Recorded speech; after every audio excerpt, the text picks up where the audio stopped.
The story of Bishop David Kalua and Saint Stephen's ministry. The genesis of Saint Stephen's ministry. The 68-year-old man scratched his head and sighed deeply. What next? He wondered. Where do I go from here? He was in his home in Unyaa, Kitui district, in Kenya's lower eastern region. Since he was only 2 years shy of 70, he should have been content to sit under one of the many trees in his large compound and entertain visitors. Why was he wondering what next?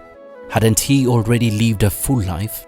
He had spent decades in the prison department, working in gardens and ensuring their lush sheen. His work had been so impeccable that he ended up in State House, Nairobi, the very seat of power, working as the senior superintendent of gardens, state houses and lodges.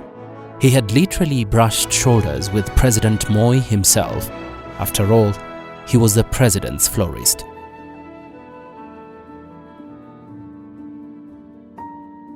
Retirement from State House. Kilicho na mwanzo kina mwisho. So goes the Swahili saying. What has a beginning has an end. The day came when he finally retired and retreated back to his home in Unyaa, Kitui. But unlike many other retirees who'd view such a period as a time to unwind and drastically slow down the paces of their lives, he had a major project on his mind. For all his life, he had belonged to the Anglican Church.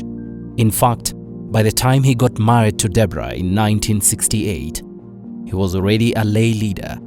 By the time he retired, he had become an ordained minister who had founded the first ever church within the grounds of State House, Nairobi. Although the church was later demolished due to state protocols and bureaucracy, he had made history that has never been repeated to date. The major fundraising. Now, he may have retired from employment, but he was just getting started in ministry. The first major project was to conduct a big fundraising for construction of a multi-story building in his local Anglican church. This building will be used in diverse aspects of ministry work, including youth training and prayer rooms. He was so excited about this project that he invited to the fundraising dignitaries like Kalonzo Musyoka, a cabinet minister from Kitui, Mulu Mutisia, a leading veteran politician from lower eastern Kenya, and several senior State House officials. They all came for the fundraising, which ensured that it was a big success. The major fallout. David Kalua had no idea that the fundraising success would lead to one of the most painful periods in his life. He was in for a shocker. After the fundraising was over, he hit the ground running. He sourced for a contractor so that construction of the building could commence without delay. Although he wasn't working unilaterally but in consultation with other church officials, he was accused of working unilaterally, yet he was not a signatory to the church account. This accusation shocked him, since all he was doing was to coordinate construction work, not to handle money. What was even more disturbing was the realization that the church's leadership wanted to divert the funds to other church users that had not been embarked during the fundraising. This was unacceptable to David Kalua.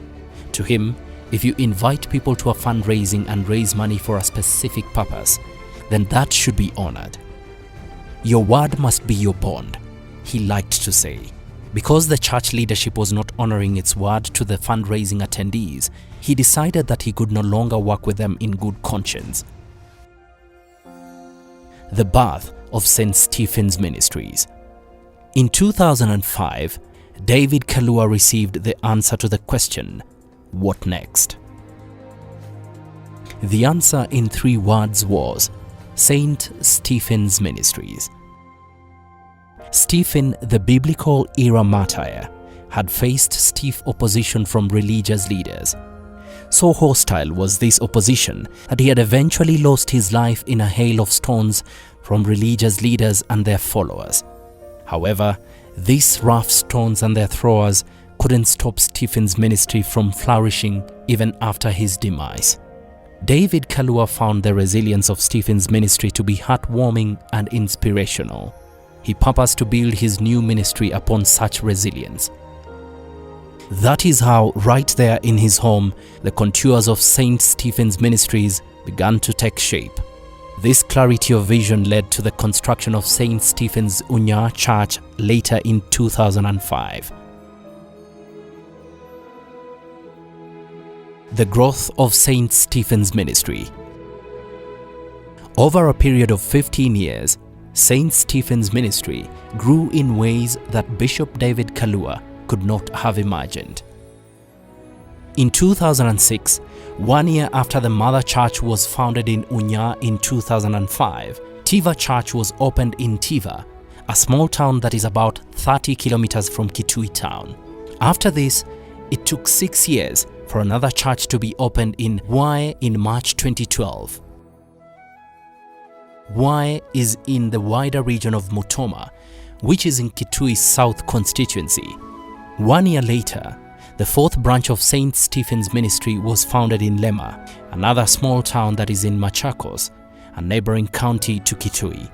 This church set the pace for St. Stephen's fifth branch, which was opened in 2014 in Kavingo, a region that is in Kitui South. The ministry's sixth branch was opened in 2015 at Kiwasini in Kitui County. After this, it took 5 years for the seventh branch to be opened in Kawongo again in Kitui County. 15 years after it started in Unyaa, St. Stephen's Ministry now had 7 churches under its umbrella. All the new branches were situated in remote areas, and a deliberate attempt to reach the unreached and provide them with a fellowship that they could count on for both their physical and spiritual needs.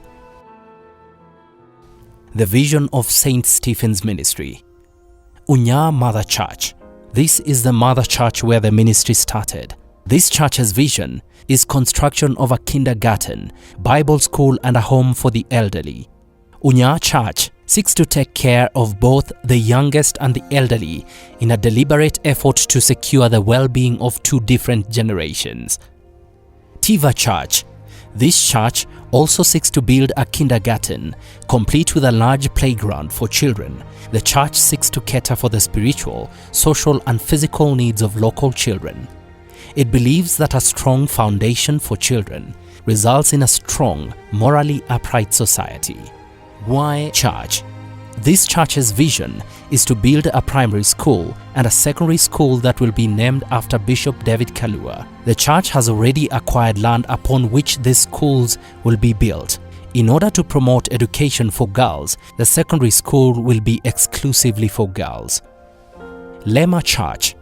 This church's vision is to build a prayer center that will revolutionize prayer in the entire eastern region of Kenya. The prayer center will comprise of prayer rooms, hotels for men and women, plus a restaurant.